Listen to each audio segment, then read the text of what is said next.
What's up, guys? It's Nurse Central. We're back with part 6 of A New Nation. This is probably going to be the final part for at least this weekend, or until maybe Sunday or Saturday. I'm not sure, depends how much I can get done on this tomorrow.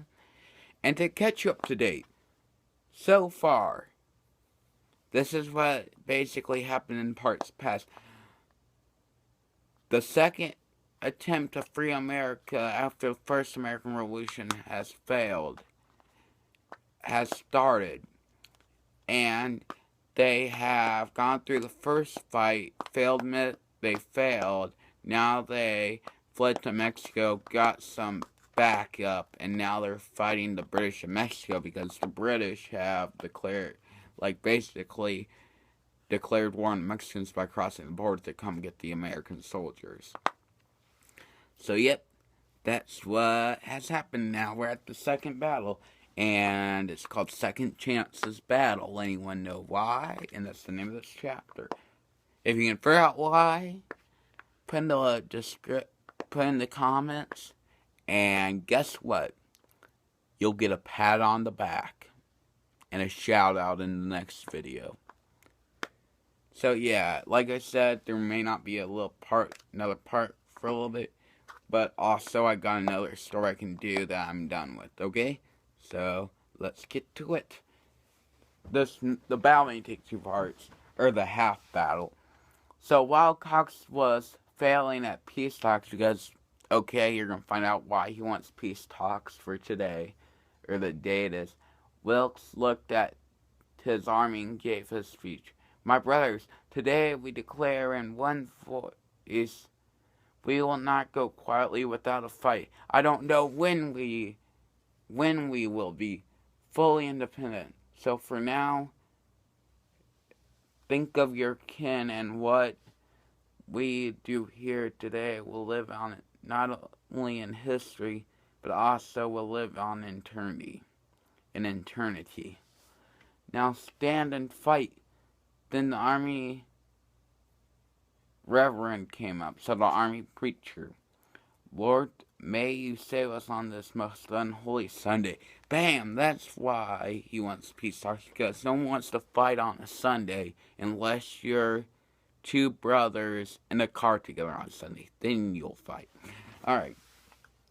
Plus, yeah. So Cox came speeding back, and he was followed by the Brits, sounding no quarter. Which, no quarter basically no survivors, no prisoners.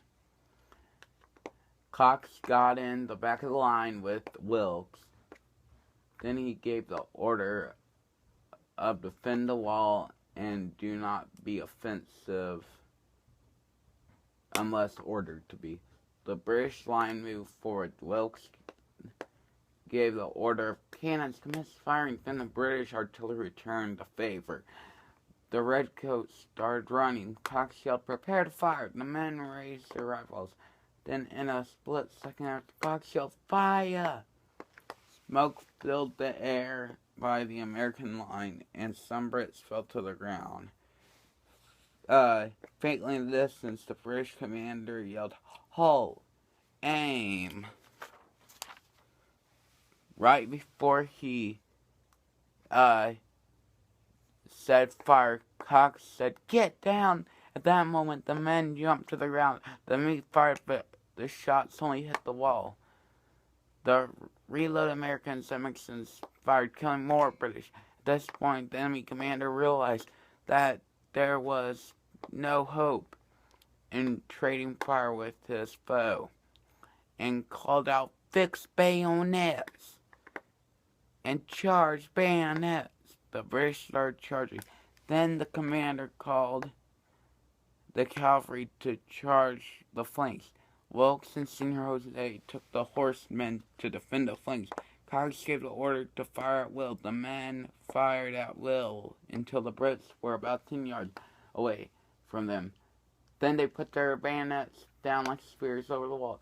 Soldiers on both sides started to jab each other over the wall. Then the Brits planted something in the wall, and the wall blew up. in that area. A few men died on each side from the blast. After a few minutes of sending each other back and forth either side, the enemy commander called the retreat. The men started to celebrate except for Cox.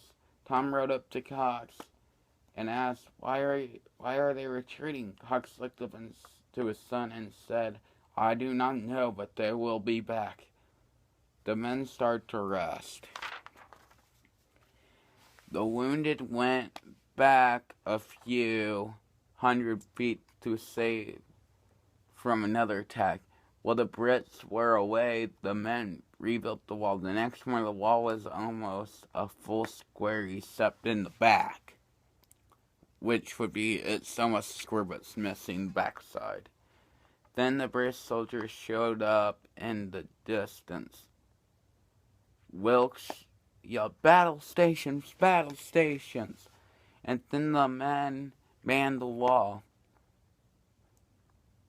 There was about 8 regiments of British infantry. And guys, I'm going to probably split this battle into a 2-parter, so see you next.